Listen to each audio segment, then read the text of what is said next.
কোরবানি উপলক্ষে মানিকগঞ্জে এবার প্রস্তুত করা হয়েছে প্রায় 1 লাখ পশু। হাটে বেচাকেনা এখনো তেমন না জমলেও এক সপ্তাহ ধরে অনলাইনে শুরু হয়েছে কোরবানির পশু বিক্রি।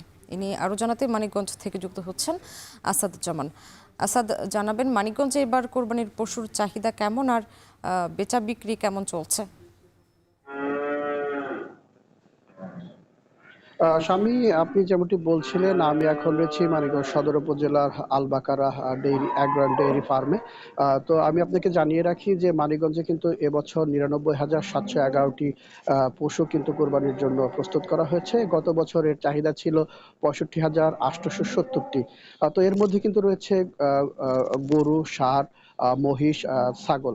তো সবচেয়ে এবার কিন্তু এই যে গতবারের যে তুলনা করলে যে চাহিদা দেখা যায়, এবার কিন্তু সেই চাহিদার চেয়ে উদ্বৃত্ত রয়েছে ৩৩,৮৪১টি। আর এর মধ্যে কিন্তু সবচেয়ে বেশি যে মানিকগঞ্জের ৭টি উপজেলা রয়েছে তার মধ্যে সবচেয়ে বেশি লালন পালন বা প্রস্তুত করা হয়েছে হরিরামপুর উপজেলায়। এর মধ্যে রয়েছে ২৩,৭৬০টি পশু এবং সবচেয়ে কম কিন্তু রয়েছে ঘিওরে, সেটা হচ্ছে ৫,৫২২টি কিন্তু পশু প্রস্তুত করা হয়েছে।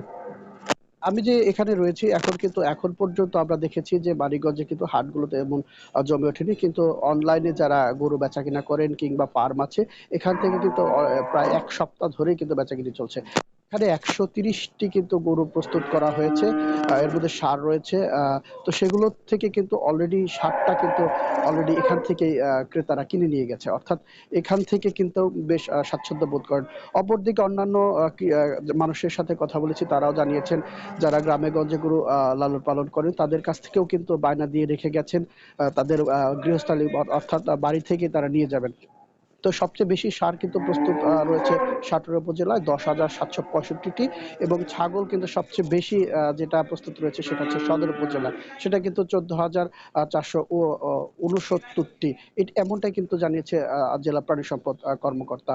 তো আমরা যে বিষয়টি দেখতে পাচ্ছি যে হয়তো আর ১ সপ্তাহ পর থেকে কিন্তু কোরবানির পশু কিন্তু হাটে বেচাকেনা উঠবে। তো এই ছিল আমার কাছে সবশেষ সংবাদ।